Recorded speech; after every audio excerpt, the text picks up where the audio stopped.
for the first time, the Swans are onward to victory.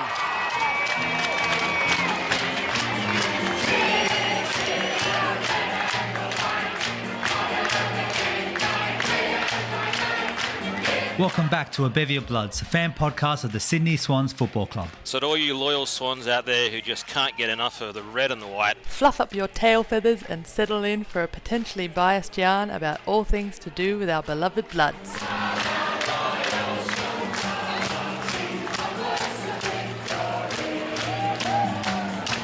G'day there, Signets and Swanlings. Welcome back to A Bevy of Bloods. You're joined as always from the crew from Sydney as we get stuck into our beloved AFLW Swannies. I'm Chris and this is Stevo. That's right. I'm going to say lucky loyal Swans fans this week because there's still things to be happy about despite the result. Welcome back to the podcast. Remember, if you like what you hear, give us a like, give us a follow. We're going to go over the game against the Crows over in Adelaide where we went down. So let's get stuck into it with a quick recap, Chris. Yep, last Sunday at Unley Oval, Adelaide. I presume it's Unley, could be Unley, I don't know, Adelaidean accents. Our beloved Sydney Swans went down to the Crows by 2 single points with a final score of 6-3-39 to 6-5-41.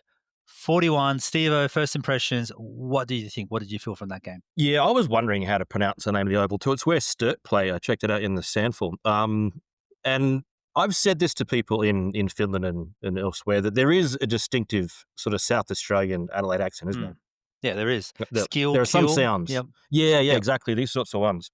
Yeah, so it's a fairly only. Anyway, over in Adelaide, we got done by a couple of points. And look, they put in a great effort.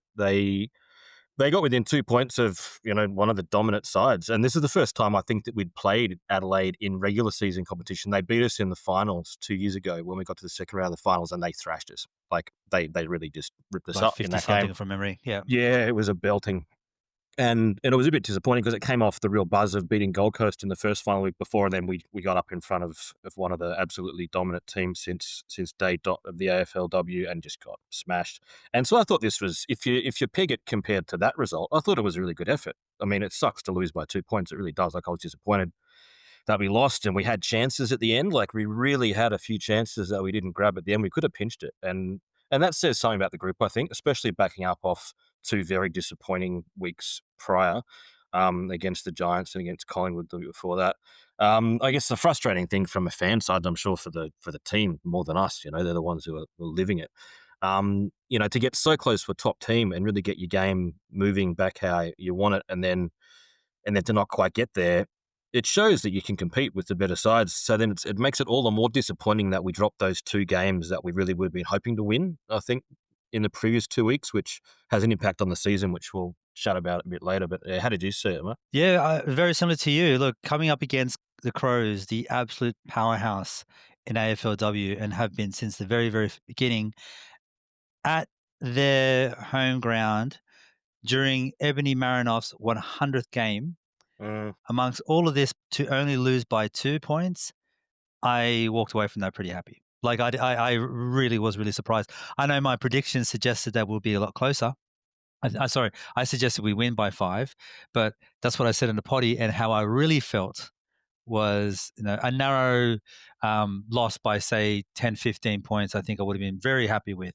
To get that close to a side and to play the way we played our game, our style of game came back, and to be as competitive as we are, despite the Crows playing their game and playing it very well, there's definitely something in it. And I'm really, really happy. I walk away from this really happy, but like you said, just a little bit, just can't be all the happiness can go in, because we lost those 2 games. If we had won those last 2 games and we're clear for the finals, and then we're just really competing with the best sides to just know how hard it's going to be once we hit finals, we're priming into it. It's a different story, but we are fighting for a finals berth right now. So it's all about the wins win. So this loss by the 2, still stings a bit. Yeah, it does. I guess one good thing to come out of it is you talk about, we really are in the fight for the finals now, especially with the fixture we've got, which we'll chat about. But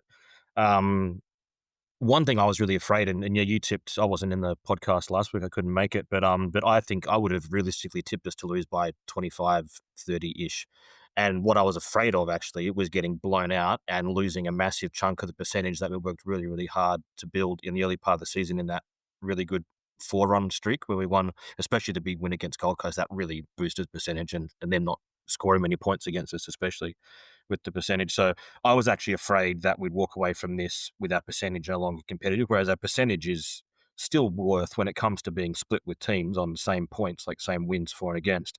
It's really an extra win, the percentage that the Swans have at the moment. And we've got North coming up next week. And so, yeah, hopefully we can put in a similar sort of effort. But like the Crows were tough. It was Marinos' 100th game. It was a huge effort. Like her team was behind her. And they were missing a couple of good ones too. They had Caitlin Gould out. They had Chelsea Randall out. And then, the Swans had Ali Morford out. They had and Sophia Hurley was out. So both sides missing two really prime movers. And I think that the girls should have their heads up as much as it sucks to lose. Very much so, yeah. Yeah, but then in terms of the balance of the year now, we're kind of in this situation where nothing's changed really since last week against the Giants. We just need to maintain percentage where we are and not drop off too many against games like North Melbourne, which are coming, and pretty much win the rest. That's where we're at. Yeah, like it's those two people you mentioned there, Hurley and Morfitt, like the Crows' clearances were just a thing of beauty. Like, especially in that first quarter, they were just getting it out. So I wouldn't even suggest to say easily. I think we put up a fight, but they're just such a well-drilled animal, and they just move the ball so well to the minor outside, get a pump into the inside 50. Got a fair few goals from the back of that. I just wonder, like, what difference having those two star players on the ground would have been, especially those two players. Tackle master and Hurley, and then just puts up a big fight every time the ball's up in the air in Morfitt. That would have really hurt. I'm kind of wishing that we could have, could we rerun this eventually? Hey, we might get a rerun with them in the finals or so. Yeah, but I really genuinely think that we played a style of footy and every single position there played a style of football. As you said, keep your head up because it was quality. And I know we've got huge competition in North next week and we'll get more stuck into it. But and Hurley might be back for that, which tells us something. We see where we're up. Yeah, we never know what was going on. But I'm really happy with the way things are going. Even in the contested football that Adelaide is so damn good at, we still kind of held our own. So I can't give enough praise. I think, despite it being a loss, I've got a lot of praise for the way the girls played. Yeah, they did good, and I think and it's a different type of game too. Like it's against the Crows versus against the Giants and Collingwood. The Swans played a lot more of that sort of possession, ball movement, back half controlling the footy game style we saw in those first games where they were really, really good.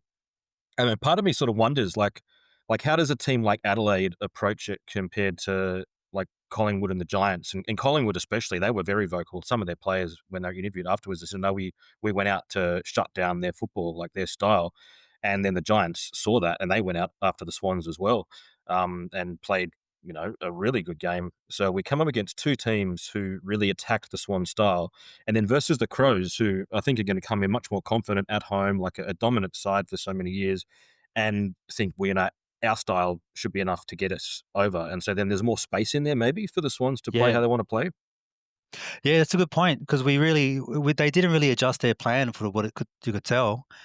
They were still going for that hard contested football, getting girls around where the ball was landing and muscling it out and then drag it through. But when we did get it outside, we kind of moved it really well. We moved it really smoothly. We've got a lot of yardage out of it. So yeah, to your point, I think it's really telling that they said, we can win on our style of football. It turns out they can't. I mean, they did, but only just. And I think it's Scotty Gowans in the press conference afterwards. Mentioned that he was really happy with the way they played, but Scotty Gowans he's such a funny guy. I can't wait to get in front of him. I really want to interview him. I think he's such a character. He's just so cool, calm and collected. He's also relaxed, but from everything we hear from the girls, we get such mixed reviews. He's either really hardcore or he's really gentle, or he knows exactly what to say when to say it, or he can really shut you down at a point. Anyway, but Scotty Gowans was coming across as a bit livid. But at the same time, he's cool, calm, and collected itself all in one way. And he basically said, we kind of missed those opportunities of when to go quick and when to slow it down. And it's very much what Jen said 2 weeks ago. She said, the girls, they've got one style of football in mind, but they need to know when to possess it, when to like just hold it off, and just when to just take that one step back and go, right, hold it up. And there's just not enough of those leaders that Jen was suggesting to make that decision that doesn't happen. In that first quarter, we lost the goal because I think the girls wanted to go quick. I think there was a kick over to Tarrant on the wing and on the back pocket, and then land on the ground, and then a goal from Neve, from memory, Neve Kelly. So it just goes to say that there is, like, I think Scotty Gowans very much just goes like, we're on the right path, but the girls have just got to finally tune this kind of style of football that we have, and we'll go a long way. So exciting times to come. Yeah, and they're back themselves too, which is nice. Like, I like it because if you told us, 2 or 3 years ago when the Swans came in, that within 3 or 4 years we'd be getting within 2 points of the Crows in Adelaide, and taking our game to them, you wouldn't have believed it. Like, you'd probably think that the standard response or the safe response would be to go over to Adelaide and just try and shut down their game. And the Swans didn't do that. Like, they did. They went after the Crows for sure, but they also still played the footy that they wanted to play. And that shows a team to me that is pretty confident in where it's at. Scotty Gowans in that same interview, that when they asked him about like Ebony Marinoff's game, how good she is, 100 games, been there literally every single game. She's an absolute beast in so many different ways. And he mentioned, like, we didn't decide to tag her because we actually decided to, instead of doing that, play our style of game. And instead of the energy that they gave to Ebony Marinoff for her 100s, we were getting around Sarah Steele Park for her game. So basically, we are going to like spend the whole time getting excited and really building up momentum and camaraderie and a locker room kind of energy internally. We're not going to be affected by what's going on there with the Crows. And that's for me, a really mature way of going about it. That is effectively saying, don't worry about their game. We've got our own game. Stick to it. Stick to your peers, your friends in the room here, and we'll get the win. And as long as we're putting together these really competitive games against incredibly hard sides, Scotty Gowans is going to have these girls all the way. It's fantastic to see. I really get impressed about the way he goes about things. I really enjoy him. Yeah, I like it. And if you think long term, well, let's be frank and I guess realistic about where the Swans are at. No one's thinking that this group is going to win a premiership or make a grand final this year. They're not. Like, there's teams that are well distance ahead of the Swans, and that's just the fact of the competition. How dare you, Stevo? I'm sorry. Mate, I know. You listen, right? Don't worry, Swans fans out there listening. I'll fight Stevo later. Yeah. I'm kind of afraid to go where I was going to go next with this. So my point was. Yeah, so my point is continents. It's a couple continents away where he's kind of safe. So. Yeah. Oh mate, I'll never be safe. I don't think. You've got people everywhere. I think, Chris. But where I'm going with this is that. Like realistic, when you're thinking in terms of the grand plan, this isn't the premiership season from the Swans. It's not the top 4 season even from the Swans. But what they're doing is they're building what is mostly a very young list. Like, when you look at a lot of the core players in this team, like the Sophia Hurleys, Montana Ham, Zippy Fish, even Lucy McAvoy, who's barely a tick over 20 and plays like a veteran, yeah. Yes. Like you look at the squad that they're building, what I see is a team that is developing to really challenge in a few years' time. And it's exciting to watch them on the way, because there's so much growth in this group. I think if they can keep them together, there's no reason why in a few more years we're not talking about, top 2, top 4. Yeah, that's exactly it. Like Darcy Maloney, look at those names. No. So am I safe now? Did I dig myself out of my hole? You know what? You very much did. Like, I very much appreciate what you said. I do agree with you entirely. Laura Halseger, another one, which is just like, she's 20 and playing great there. So there's a lot going on in that team where you're right. At the end of the day, we very much are still kind of priming what's going on there, and it looks very exciting. So yeah, putting it to Adelaide is amazing. Speaking of Housing and the whole defense line generally, they had 40 inside 50s, right, compared to our 31. That was 9 extra scoring opportunities for them to only win by the two behinds that they ended up winning by. Our defense continues to be incredibly stingy, and I love it. I think we've got a great backline over there. Absolutely. And I think the way that they just don't concede, like both one-on-one and also when they're guarding space, they don't give anything easy back part of the ground, and they positioned themselves really well. I think I was looking at the intercept mark stats, and we won 12-5 on intercept marks as well. So they're not only sort of just killing the ball and making it a 50-50 ball, and of course some of those intercepts happen in the forward half of the ground as well. But it means that when the ball goes back into our defensive 50, it can actually become an offensive weapon. And that goes to another stat that I saw on the AFL website or the report, or wherever I saw it, that the Swans kicked 5-0 out of 6 goals. So we kicked 6 goals, 3 or 4 or whatever it was, and 5 goals, 0 of that was from defensive half chains coming out of the back, which is a really, really interesting statistic in terms of why they control the ball, because they also took, I got this from the same place, they took 45-28 uncontested marks in the back half. So they're intercepting, they're controlling the ball, and they're making scores out of it, all coming from the back half. Get it moving from there. Very much starts from there. It's a very solid and young backline, led up by old McAvoy and, of course, Brianna Tarrant, which we should, of course, congratulate for game 54 on the weekend. So congratulations, BT.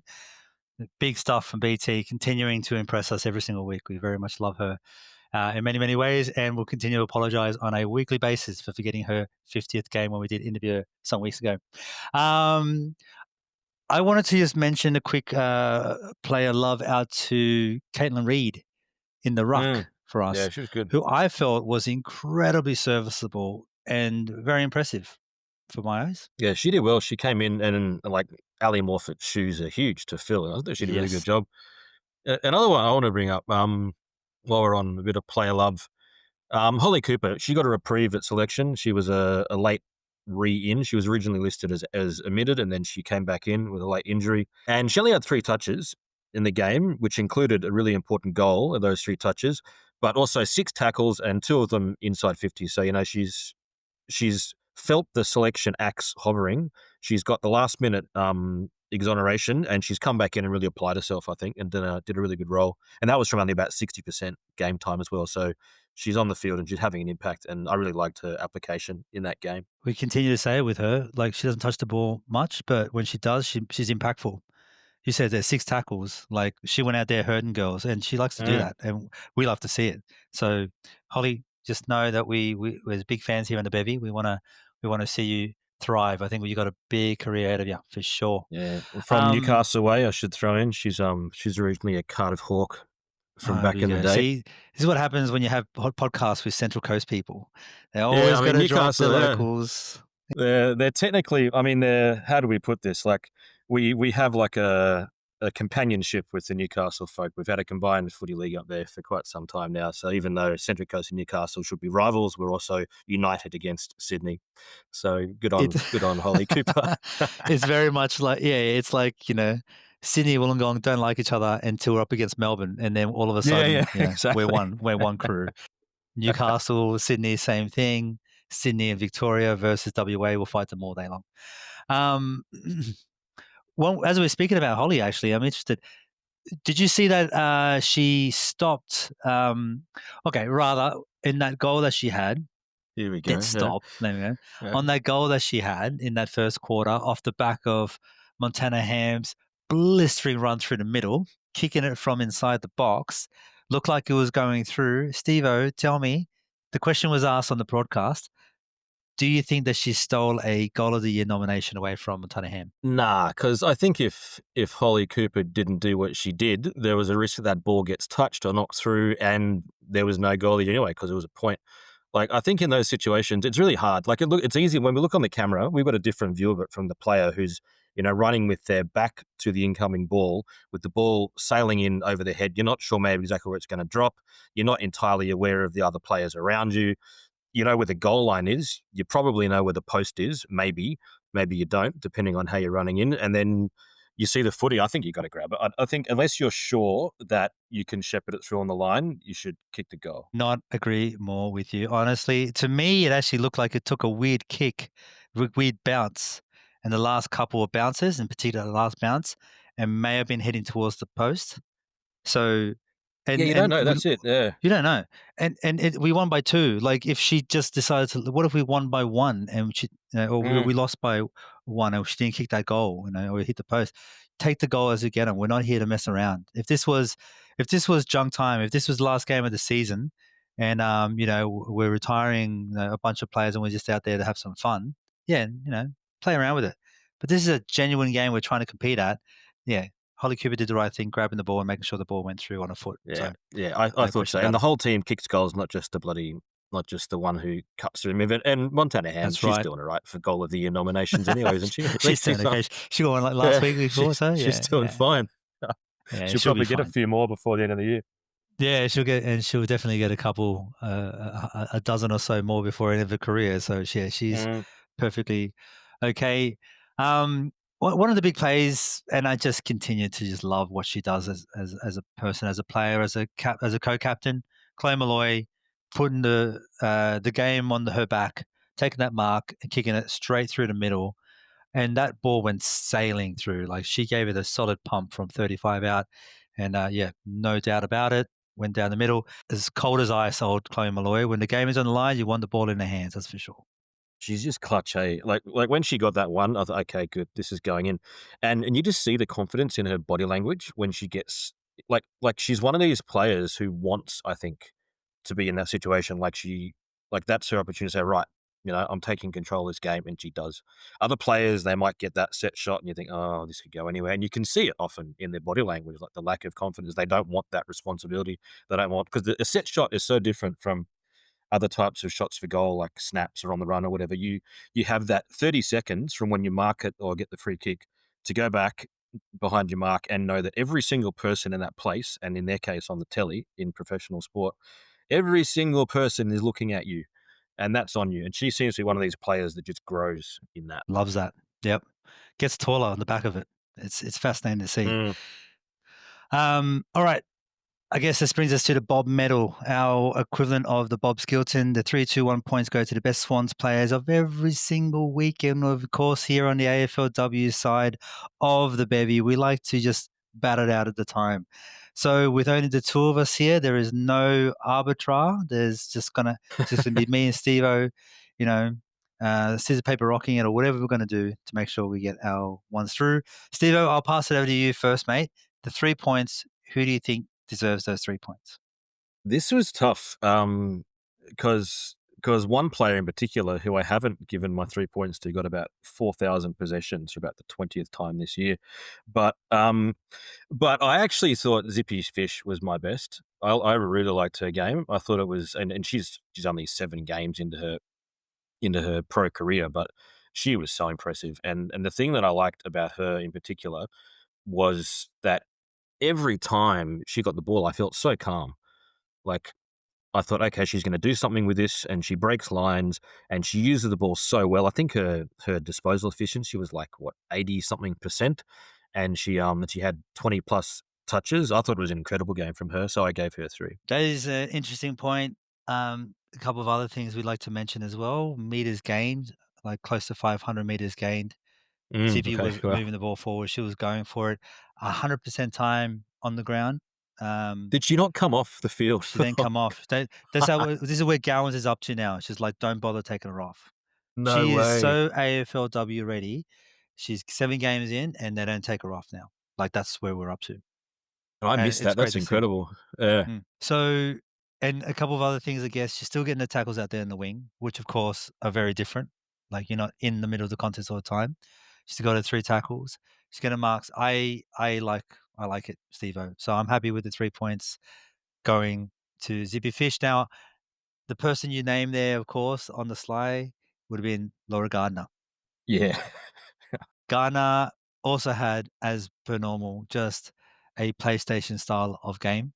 A goal, close to 40 disposals, 26 of them being kicks, just about half a dozen marks, and 15 tackles, as we keep reminding everyone that she gets her own footy and also puts herself in the best positions. 7 clearances and 99% time on ground. What does that mean? She came off for like 20 seconds? She came off for like half a rotation. She came off.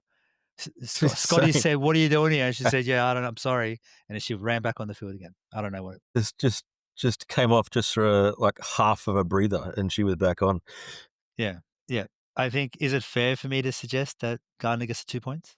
I reckon. Yeah. I mean, honestly, she probably could have got the 3. I just and I think with Zippy too, it's been a bit of a. I know this isn't how these sorts of awards are supposed to work, but it's a bit of an accumulation of her efforts over many, many weeks that she's been building and building and building, and this week she just really took over the game, I thought. Whereas Gardner is a bit unfairly looked at maybe because she does it every bloody week. She's just Like, so consistent. if you're playing AFL fantasy, listen to this. Like, a good score in AFL fantasy is about 100, roughly, like 90, 100, 110, whatever. That's a solid score. She had that by about half time and ended up with 173, and went into a bit of a slowdown in the second half. Even she started up with like 173. I mean, her stats are just stupid, and yeah, absolutely worth 2 points, worth 10 points, but we gave it 2. With her, you can basically lock her in to get either 3 or 2 points every week. That's how good she is, and she does that, and then she's just a freak. And as we've said on the men's potty in the past as well, for our beloved ex-captain Parker as well. Parker always used to put games together with just so consistent, a goal, close to 30 touches, half dozen tackles, and you're just like, that's a solid game. And you watch him on the field, you're like, oh damn, he's so good. And that's basically the same feeling I get with Gardner every single time she's on the field. Like, he's just consistent, solid, does everything in the game right. Like, she's an incredible footballer. We're so lucky to have her. So, yep, 2 points, Gardner. I'll chuck in one 2. more stat for her, actually. We just love it. talked about how Holly Cooper was great. She's playing in a sort of small forward role. She did 2 tackles inside 50. Laura Gardner's playing on the ball, and she had 4 tackles inside 50. Like, freak. Yeah, Stop so it. come on. Yeah. Stop it. Yeah, it's a bit ridiculous, really. But I reckon she's got to be in line All-Australian this year, surely. I think if she's not on the very, very short list of the selectors, whoever they may be, I'd be surprised. She's our golden ticket at the moment, isn't she? Like, there's a few other bit of injury here and there. I think Chloe Malloy probably puts her hand up, like, depending on how she sees out the second half of the season. But I think Gardner's at this point anyway, like you pointed out there, a lock. All right, the 1 point. Now, this is where we start getting a bit hairy, mate. I'm going to take off and just suggest Montana Ham. I love Ham's game. We're starting to see her trust her body. She is running at full pitch, bouncing balls, like just going for it, kicking balls from outside of 50, like with legitimate impact. It's going to go through if Holly didn't correctly, as we pointed out, inject herself into making sure that was a goal. But I just love Montana Ham. Her games are recent. This whole season are recent. It's been great, but her last few games particularly. This is what we expected from Montana Ham, and I still think she's got room to grow. So what do you reckon, Stevo? What is your 1 point choice? You know what? I had someone else listed for 3rd. I had Montana Ham 4th, but I reckon you're right. I think she's worth the 1 point. But I will give her a bit of extra love to the one that I had 4th, which was Lucy McAvoy, because she was so solid across that sort of back defensive part of the field. Like, every time, and it's kind of like Zippy Fish, what I said with her. Like, Lucy McAvoy gets the ball, and my heart rate stabilizes a little bit. She had a fantastic game. But yeah, I agree with you. I reckon. All right, 1 point for Montana Ham, with an extra special mention to friend of the party, Lucy McAvoy, Big Boy McAvoy. We love her very, very much. So, yep, 3 points for Zippy Fish, 2 points for Gardner, and 1 point for Montana Ham. Wraps up the week. Right, now that reminds me, sorry, before you go on with ahead. that, I just talked over you, but I forgot. Grant, the coach of our team here, I mentioned a few times on here. He's a big Lions fan, so he's still in some state of delirium somewhere. I don't know where. Haven't heard much from him for the last week. I'll start to get worried if I don't hear from him by about Friday. But anyway, he texted me this the other day. I forget where he got it from. It was one of these. I forget his name. One of these like Melbourne football comedian type guys, and he's calling Zippy Fish and Montana Ham surf and turf, which I liked. That's actually pretty damn good. Yeah, I thought that was pretty good. So I wanted to slide that in since they're both in the best this week. The surf and turf, love it. You're going to see them a lot for many years, no doubt. All right, that brings us to ladder implications. Okay, so where we are sitting with the ladder with that loss, it is a loss. We do tick down on the ladder. We do have finals in our mind, so let's see where we go. We're coming 5th with a record of 4-3 now, and 135%. Is 135% right? That feels like a little low for me. Let me check. I have it Yes, here. we're going to crunch I've some got numbers so right many now on the so bed many here. tabs here. No, that's correct. No, We that's dropped a about few right. points. Yeah, it's Yeah, okay. the percentage is weird like that. Hey, you can lose by just 2, and you can drop a good chunk because of the margins and stuff. But Yeah, so 135, not as impressive as where we were. It's like closer to 200. Well, over 200. I can't remember. It's been a long season. yeah, at one point, yeah, it's good though because like the chasing pack around us, Brisbane's got a strong percentage. I'm just going through the ladder now. Brisbane's one behind us. They're 131, so they're about the same. But then West Coast has only got 110 going down. St Kilda's only 93. Geelong's 95. Essendon's 74. It's all sub Fremantle 64. 90. That's kind of the bunch of probably half a dozen ish teams that are going to be fighting for roughly 6th to 8th. So we're competitive with percentage with that lot, which is good. Yeah, and that might actually come into effect. It is a very short season. Not everyone gets to play each other. It is a bit all over the shop. The percentage does make a difference. Very much does. All right, games ahead. Of course, we'll talk about the Roos away. It's going to be a huge game, but we've also got Carlton, the D's, Eagles, and then the Bombers, all of which putting up serious fights lately. Roos coming in first. Is it Carlton next? Yeah, Carlton coming in 5th, which means we're coming in 6th, actually. I mentioned we're coming in 5th. Sorry. I meant we're coming in 6th now. The D's doing their thing, although pretty, like, wildly enough, doing incredibly competitive over there, coming in 2nd. The Eagles in 8th place, and who have we got? The Bombers sliding down there at 11, but still putting together decent numbers. Now, we got North this week. The Bombers and North played last week. That was their last game. The Bombers got off to a start in the first quarter of 20-0 against the Roos, and then ended up losing 71-41. So in the next 3 quarters, they lost 71 points to 21 points in 3 quarters of game. So I don't know what the scrum said at that first quarter huddle. I don't know what the coach said, what threats he made, but I just know that it worked because the Roos really collected themselves and got right up to what the kind of play that we expect from them. Stevo, what do you reckon, mate? They are 7-0. They are on a perfect season. What do we say about the Roos, this competition? Yeah, and I just want to go back just a second. So I was just listening to what you said then. So that means we play for the rest of the season. We play 1st, 2nd, 5th, 8th, and 11th. Did you say? Yeah. Yep. Okay. It's tough, isn't it? It's a tough run. So yeah, I mean North Melbourne, like they've won 7 in a row. Their margins this year, I made a note of their margins in those 7. They've won by 30, 72, 100, 45, 29, 53, and 30. So 29 is the closest that anyone's got to them. And that was Brisbane. And Brisbane's like, they made the grand final last year. Yeah. So Brisbane, they have had a couple of disappointing losses this year, Brisbane, but they're still a strong team. And they're the ones who've got closest to them, and it was 5 goals. So that's what we're up against. And okay, like, we look at fixtures and the balance or the imbalance in the fixture, and North Melbourne actually haven't had a very tough fixture. Of their 7 games, they've only actually played Brisbane and Carlton, who you would say are sort of contender type teams, and they're in the 8 at the moment.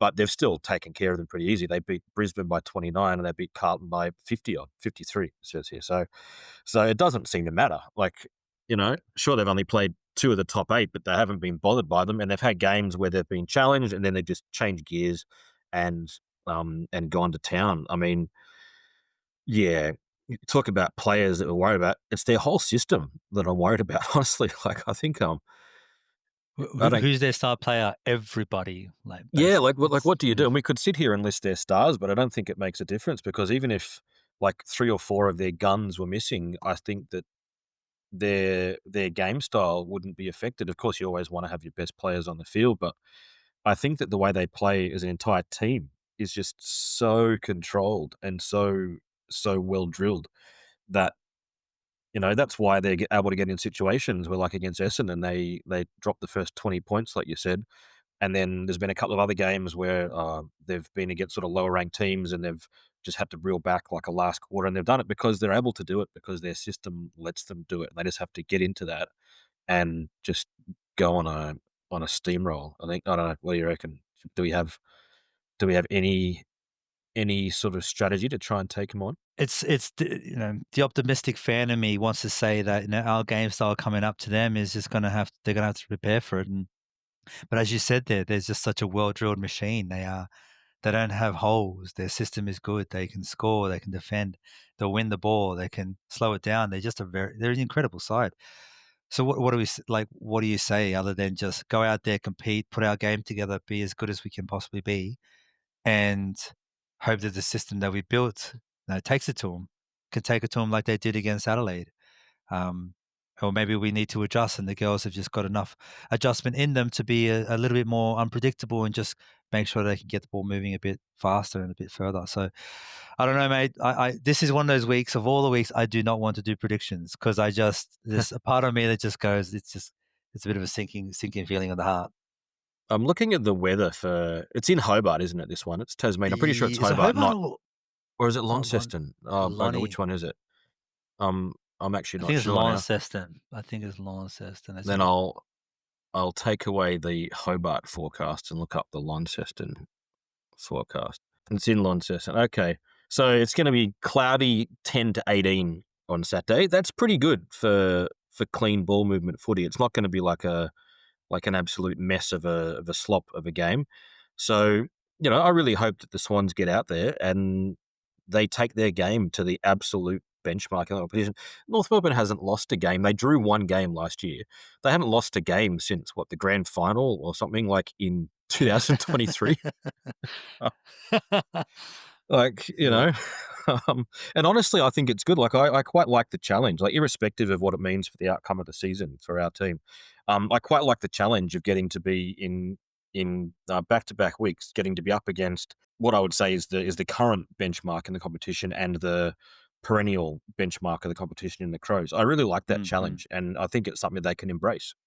Yep, I like it. I like that positivity. I like that energy. I think at the end of the day, get the girls in there, play our style of football, adjust as you will, but really just give it to them. Just go out there and give it to them. And this is the best competition. I think if these girls they're in the AFLW, this is the big leagues. This is as high as it possibly gets. Now, if they don't want to play against the best team that's out there, then they're not in the right game, right? So go out there and make the absolute most of it. So I think the girls have that kind of energy. They'll definitely take it to them. Any changes within the side? The rumor is that Sophia Hurley is going to come back in. She's been training and everything, so she probably walks in. I haven't heard anything about Morford yet, but I predict that she's still out. Yeah, she was listed as a test, at least on the sheet that we saw, and then Sergeant Wilson is listed as 1 to 2 weeks, and then we've got the other two who are out for the season, Maddie Collier and Julia O'Sullivan. Unfortunately, both gone for the year. So who comes in? I think if Sophia Hurley is good, then she surely comes in to play. Yep. It's just a matter of who the unlucky one is, because I don't think anyone who played against the Crows deserves to be dropped, but someone's not going to play if Hurley plays, and if you're going more like for like, it's going to be a smaller player. So does that mean that bloody poor Holly Cooper gets the chop again? I don't know. That's one of the more likely ones, considering she was already originally left out last week. Yeah, true. Sarah Steele Park walking in as well, I think made it into the side as well. That's the other one. Yeah, Sergeant she Wilson. debuted, and she was good. I think she she showed plenty in the game. Yeah, one of those two probably. Any of the other changes are going to throw out the balance of the team a bit more. Yeah. I think that's about it. I think that's all we need to see. I would love to see that. We've said, like, if we can get that part in the side, Ali Morford, of course, we can get her in. That is, to me anyway, the side, right? Ash Van Loon, I think, makes it in any opportunity she gets. I think she's fantastic. I think she's played great. But that's our side. Okay, no problem. Predictions, mate. Do you want to give it? I don't. I'm going to stay quiet. Fair enough. I'm going to give one because why not? Attaboy. Yeah. What I'd like, my prediction is that I don't think we're going to win, but what I would like to see, and my prediction is that we become the side that's gotten the closest to North this year. And so far that's Brisbane at 29 points. I'd like to say that we get within 20 points of them. Less than 20 points. I love it. All right. Very pragmatic Stevo response there. I appreciate it. That's very good. Well, okay, that does bring us to the end of the episode. If you've listened and you've enjoyed it, hey, give us a like, give us a follow, all that dumb, boring stuff. And if you see us at the pub or at the grounds or whatever, come and say hello as you normally do. We do appreciate it. Hey, until then, up the Bloods and can you Swannies? Come on, Swans, get up.